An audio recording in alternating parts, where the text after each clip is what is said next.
Hello, everybody. Welcome to the Mayor Greg Fischer podcast. I am your mayor, Greg Fischer.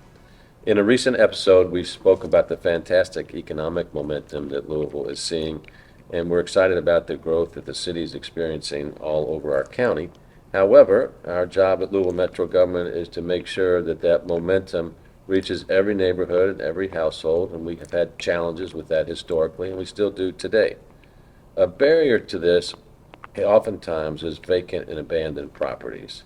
They can create public safety hazards, they depress surrounding property values, and overall just can set a negative tone for a street or a neighborhood.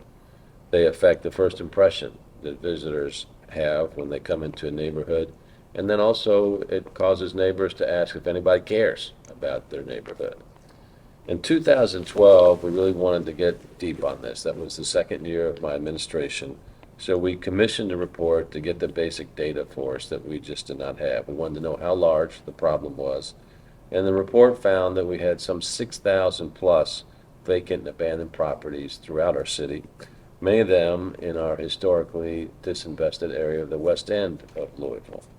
With that report in hand, we've made investments, we've worked with community partners, we've successfully lobbied for multiple state law changes to help us tackle this issue and return the vacant property to productive use. But there still is a lot more to do. So we're going to talk about that today. With us are Laura Grabowski, our Director for the Office of Housing and Community Development, and Kevin Dunlap, Executive Director of REBOUND, a community-based nonprofit focused on community development and creating access to home ownership for low-income residents. They both have worked for years, and I think fair to say decades, on this challenge to reduce the number of vacant and abandoned properties and build home ownership in our city, while also using vacant and abandoned properties as an opportunity to prevent displacement within our West Louisville community by putting productive use around these properties. So we are seeing historic levels of investment today in the west end of Louisville. That's been a long goal of ours, about $1.5 billion all told. So housing obviously is a big part of that strategy in reducing vacant and abandoned properties. So let's jump into it. Welcome, Laura and Kevin. Thank you. Thank you. So, Laura, returning a vacant and abandoned property, we'll call them VAPs, to productive use is a complex issue. So first, why is it so complicated? And then walk us through some of the ways that Louisville Metro is currently doing that. Sure. Vacant and abandoned properties, definitely a complex issue. There's a different story for about every house that you see. I think a lot of people will drive through the neighborhoods and see boarded up houses, and we will hear, they're all owned by out-of-town investors, or they're all owned by people who have passed away, and that's just not the case. There are as many stories as there are houses, but we can put them in a few different buckets, and that's helpful in order to determine what our strategies are for working with them. So if a property is vacant but not yet abandoned, meaning that there is an owner, maybe the owner doesn't have the means or the willingness or the capacity to handle and maintain the property the way that they should, we have a set of strategies for that. We have a pretty active property donation program. We can sometimes help the landlord, help the owner with some resources, but in the situation where the properties are truly abandoned, meaning the person has passed away, there's no will, or the corporation had purchased the property and they're dissolved now. Kentucky, like a lot of other states, has some pretty strong property rights. And so the only real tool that we have is to file a foreclosure, just like a bank would. The city has an interest in that property as well. And so we have a really active foreclosure program. We file about 200 of those a year. And what that does is it cleans that title so that it has the chance of getting back into productive use. Productive use to us is the property is occupied, it's well maintained, and it's serving some sort of community purpose, whether that purpose is affordable housing or housing for a family, or whether it's a community amenity. That's our definition of productive use. Well, let's talk a little bit about the state law issues here, Kevin and Laura, that when we say Kentucky is a strong property rights owner protection state, what does that mean and what's the contrast to that? So, Kevin, you want to jump into that? Well, I mean, I will. I think a lot of what we would like to do or what we would like to see from the land bank is really prohibited by law, and it's primarily state law that kind of gets in the way of the land bank being able to actually acquire more properties. Is the reason for that? I mean, it's just because people, by state laws, like if you own that property, we're gonna make it really difficult for that property to be taken away from that because you own it. That is correct. And I That guess is it gets really correct. complicated when we lose track of the owner or, That's where it becomes a problem. I think, I mean, the biggest problem is, absentee owners, is trying to find that owner. So if you can't find that owner and work out something to get that property, then you have to go through this arduous process that is prohibitive to move quicker because of state law. and arduous by state laws. Yep. We do our best, but it just takes time. Now, we've lobbied to get multiple state laws changed over this past decade or so and have had some good results. Laura, you want to mention those? Sure, absolutely. About 10 years ago, the biggest change that we were able to make was to the foreclosure statute. So it is now an option to use code enforcement liens to foreclose on properties, where prior it was we had to use taxes. And it gets complicated, but essentially that allowed Metro to start a foreclosure program on our vacant properties, and we've foreclosed on over 1,000 properties since then. Prior to that, we just didn't really feel like, other than demolition, we had a lot of tools. And so we used that as kind of a jumping off place, and we've made multiple other changes. We've had the spot condemnation law changed, and we've created conservatorship. Those are two other tools that we can use for vacant properties that are similar to foreclosure, but not exactly the same.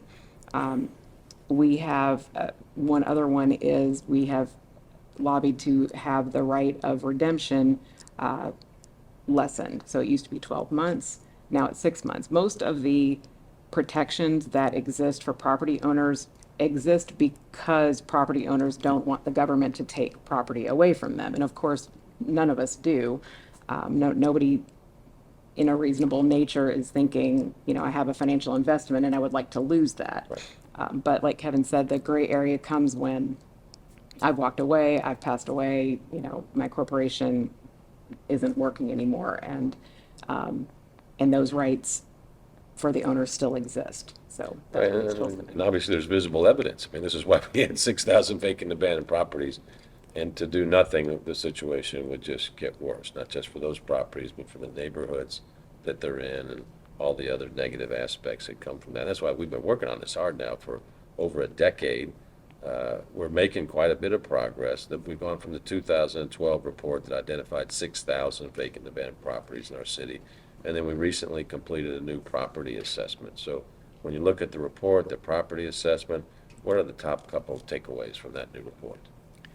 I think the main takeaway is that the property condition survey, essentially what it did was it gave us property condition on about a quarter of the properties in town. So somebody looked at the property and said, it's severely deteriorated or it's beginning to be deteriorated. We didn't have that data before. And so when we overlay that data with the other data that we have, is the water shut off? Has code enforcement been there? The Postal Service, what did they say? We really can tell the difference between a vacant property that the owner is around, but maybe not as involved as they should be, and a truly abandoned property. And so what we found is that through the work that we've been doing, we have some sort of active case on about 1 out of every 5 of those truly boarded up, scary looking structures. So we're doing a fairly decent job of getting the worst of the worst. That's the first takeaway, what I would call the good.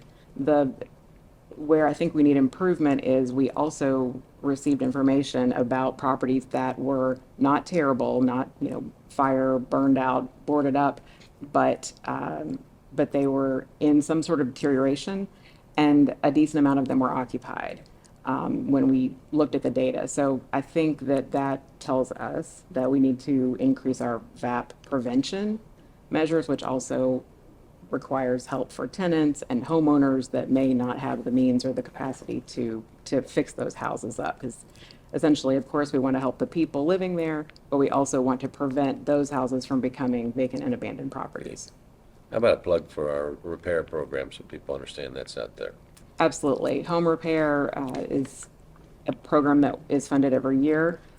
It is wildly popular and extremely it's extremely needed. So we help provide grants to homeowners. A lot of them are elderly or disabled, to deal with deferred maintenance issues on their homes. So roof, gutters, siding, electrical issues, plumbing. And this fiscal year, we have more funding than ever. We have funding for about 350 households. But just to talk a little bit to the need, when we opened up the program, within 7 hours, we had 1,000 applications. Yeah, and we significantly increased the budget for this. And this Yes. program's a game changer, like our down payment homeowner assistance grants as well, where for the repairs, people can maintain ownership of their property, which is so important, so they can hand it down through generational wealth, which is really oftentimes what our goal is with our whole housing program, is people that historically have not been able to buy homes. It's particularly affected low income and black communities. Turn that around so they can create wealth and pass it on down. And so Kevin, REBOUND comes into play a lot in this area. It's been a force for good in our community for quite some time. Regular purchases for the Land Bank Authority for development and sometimes redevelopment. And in fact, in the Path Forward document, we were talking about that before the show, the Land Bank Authority made REBOUND a preferred developer to make sure that these properties are going to black homeowners and black business owners as well. So can you tell us more about REBOUND, and also tell us what a Land Bank Authority does, and then how everything is working right now?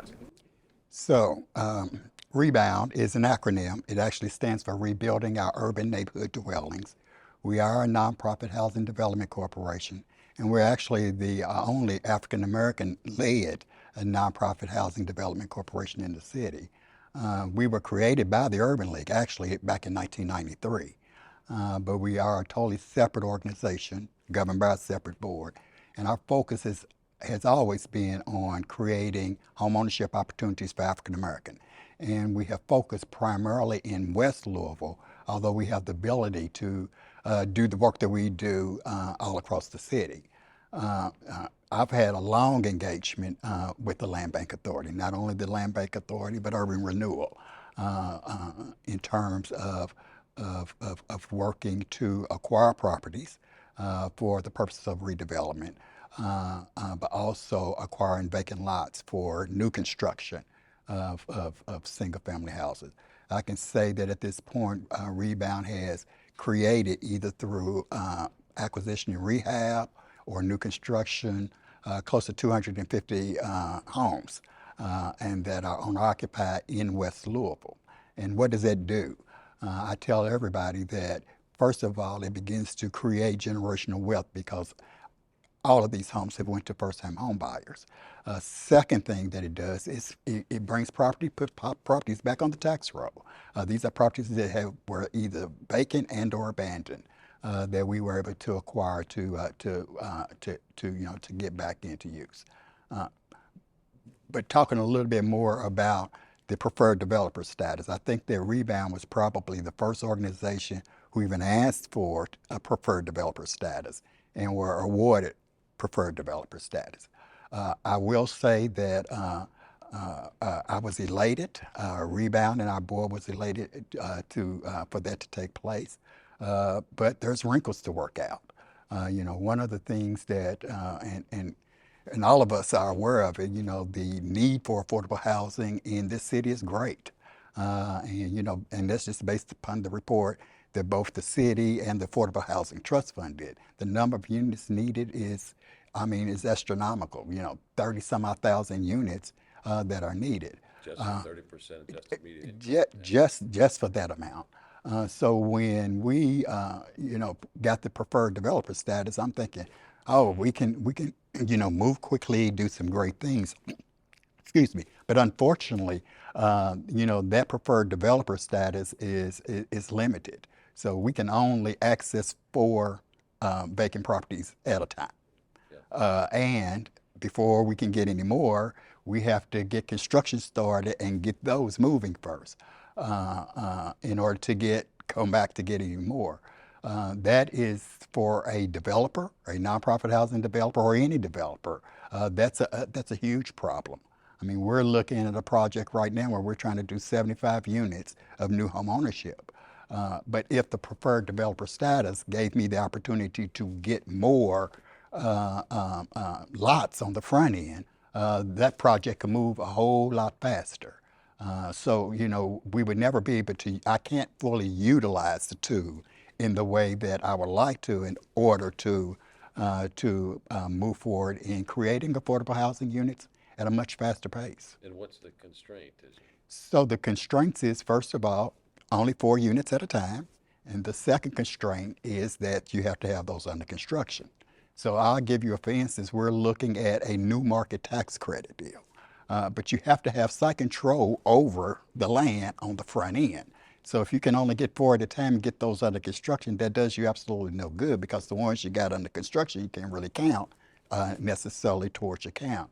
So you have to have the ability to have site control over the land in advance before you can move forward on projects like that.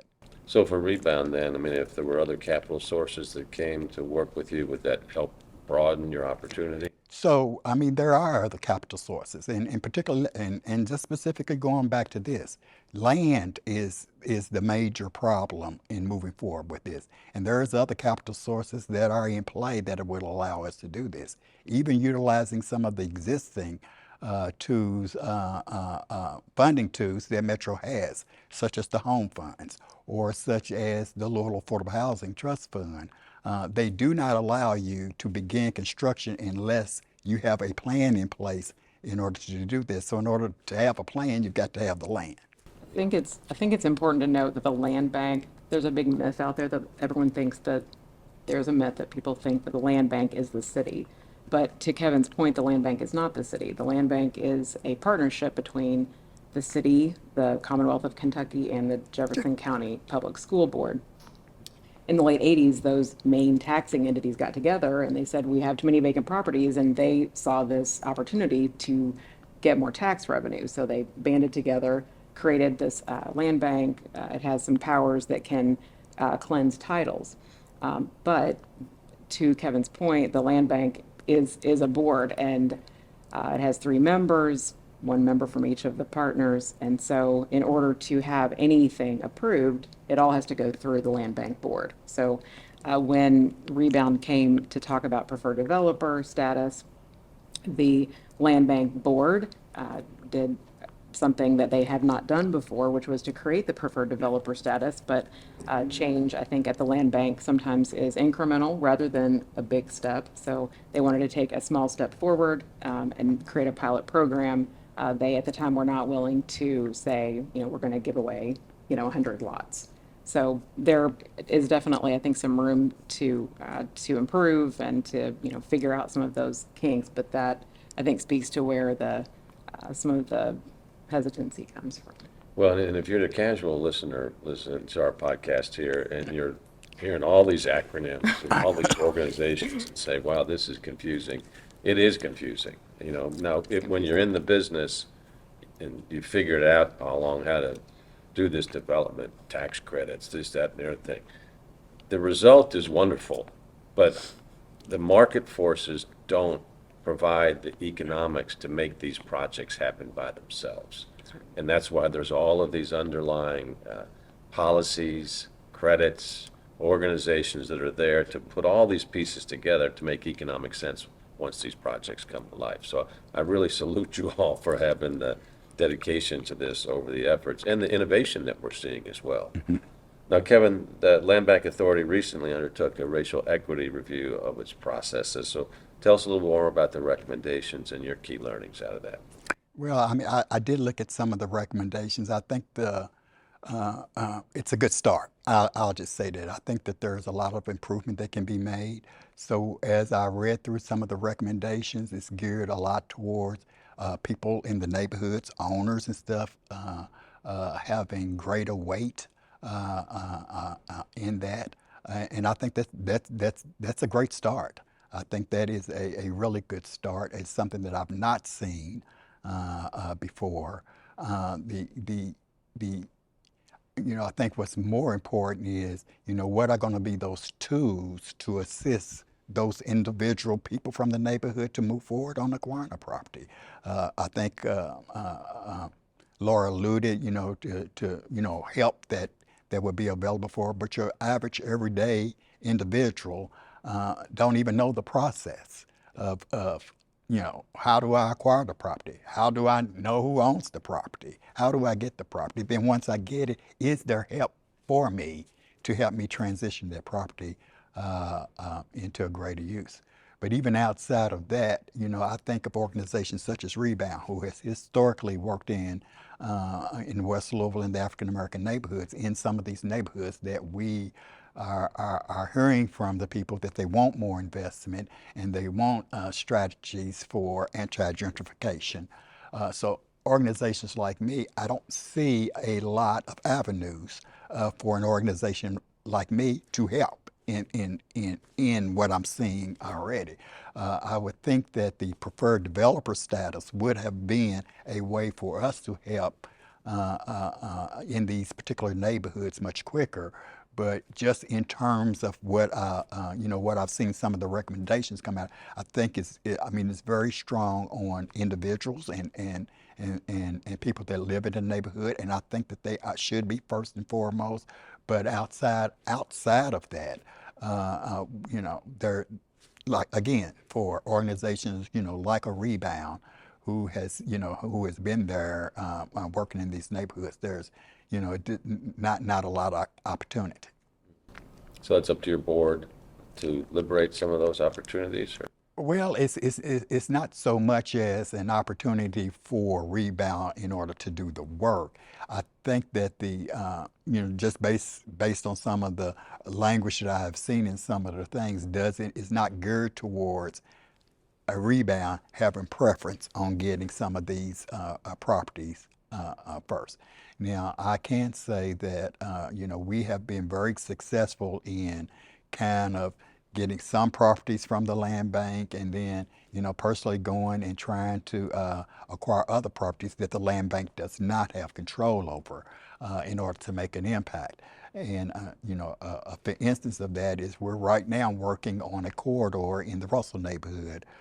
Dr. W.J. Hodge from Muhammad Ali all the way to Market Street, basically 2 blocks that we call Adopt a Block. So we were able to acquire some properties from the land bank, acquire some properties on our own in order to make that happen. But it has taken, some time.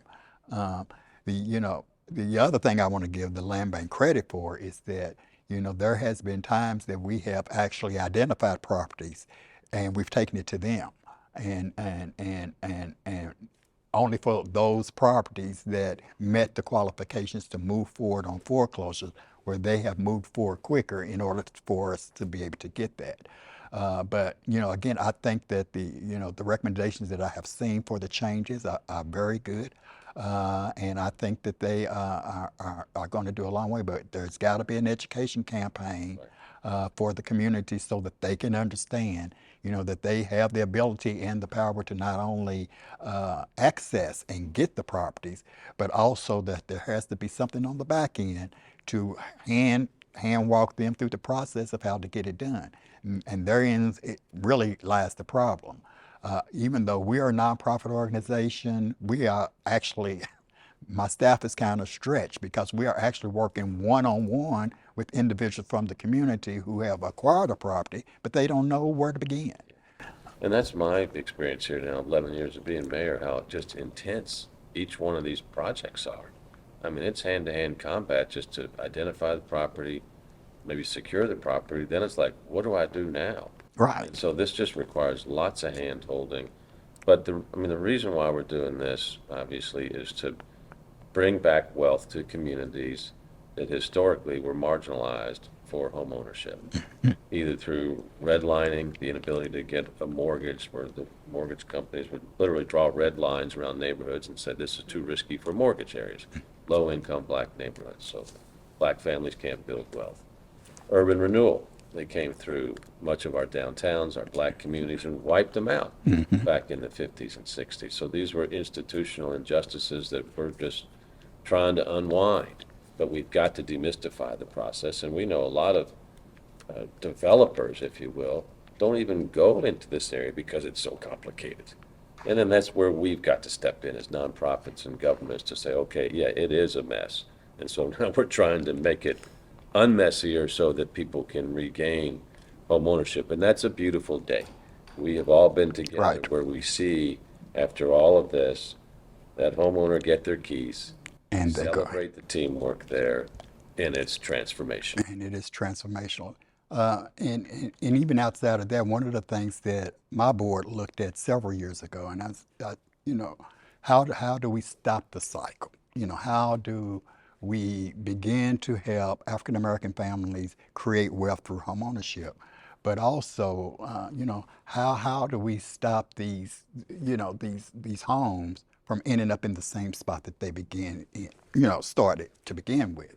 One of the things we talked about that was come up was just the whole economics and the huge margin of wealth just from income, the gap there. So one of the things that Rebound instituted is that for every homeowner, everyone who purchases a Rebound home, at the closing table before they leave, they actually create a will. Because one of the things that we are finding is that some of these properties that we're going at is tied up in title. We don't know who owns them, who has the responsibility of them. So every home buyer that buys a Rebound home gets a free will done at the conclusion of that. In addition, for some properties, we are also putting a deed restriction on the property. And it's not a deed restriction to take the house, but it gives us first right to purchase the home if you choose to sell the home. And why are we doing that? Well, one of the things that we talk about in terms of wealth building and continue to create wealth in some of these neighborhoods is prevent a home from being sold later on to an investor.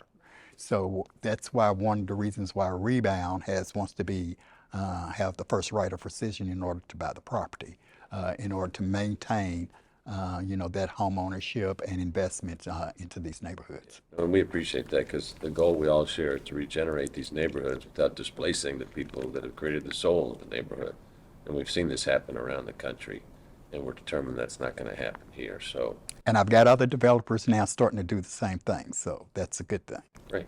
We started it with our down payment assistance program as well. Yeah, I just wanted to finish up on that. Yeah. So this is an incredibly popular program that we have that's life-changing, down payment homeowner assistance grants. So you want to explain to our audience what that is? Absolutely. So you're looking for a house, and maybe the house that you would like is a little bit out of your comfort zone to be affordable. A lot of people can't quite afford the monthly payment on these mortgages, especially with the house prices the way that they are now. So our program provides a certain percentage of down payment, closing costs. A lot of people don't have that. They're not walking around with 20% to put down on a house in order to get the best mortgage rates, the best terms. So our program steps in and does that for people who meet certain income eligibility. It's a very popular program.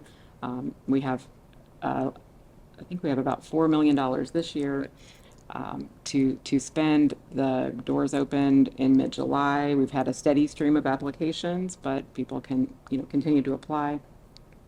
And then it is really made homeownership a reality for a lot of families that it would not be a reality for. This year, we also have a certain amount of money set aside for buyers of land bank properties. So we really are trying to provide some capital to people who are either end users, meaning that maybe a rebound purchases from the land bank, rebounds, rehabs, and then sells to someone, that person could access some down payment assistance as well. So we would like to be able to support affordable homeownership wherever we can. So down payment assistance, and it's very popular. Yeah, so a lot of thought's been going in putting all this together, and I just love the program, or to hear from the people that have gotten the grants. And oftentimes, what I see, these are folks that have got good credit. They've been paying the rent for 20 years, but they have not been able to accumulate that $25,000 or $35,000 for whatever reason. And the listener might be saying, well, I have, why can't they? Well, it's because oftentimes other folks have gotten homes passed down That's right. generationally, giving them that type of equity. Or it could go to their families to get that to get that down payment assistance. And I think an important piece that we're also missing about the down payment assistance program is that particularly in neighborhoods where the property values are appreciating, at some point that DPA that you got becomes equity. That becomes part of your wealth, which is why I think it is a great program. And we're starting to see West Louisville properties begin to appreciate. Yeah, no, it's good news. That, man, what comes with appreciation of property also comes the need for more down payment assistance. Because the housing prices are going up, there is a need for more DPA. So I'm hoping down payment assistance. I'm sorry. I'm hoping going forward that that's something that will be looked at, on an annual basis or semi-annually. Because those percentages will have to move up in order to continue to meet the needs. Yeah, and I'm happy to report, this year we were able to triple the amount of money that went into the program. It's been a personal favorite of mine, frankly, and we had money through the American Rescue Plan, so we're really scaling it up. It's such a wonderful program. And when you put it together with the other kind of social support programs we've had, you can now in the city, if you're saying, I'm working 2 jobs where I'm not making ends meet, you can say, but I see that workforce development program over there at Cold Louisville or some other place. I can get trained up and have a family supporting career wage. I can get a down payment homeowner assistance grant so I can become a homeowner. And my kids can go to college for free with the Evolve 502 scholarship program. So your life trajectory can radically change now in 5 to 10 years, because we know the number one disruptor of poverty is a post-secondary credential or a degree. Build wealth through the home, have career skills. So put all this together is really one of the great and satisfactory things of being involved with public service like we are. Absolutely. So I want to thank you, Kevin, thank you, Laura, for being such an integral part of making people's dreams come true through homeownership here in our city. Thank you, Mayor.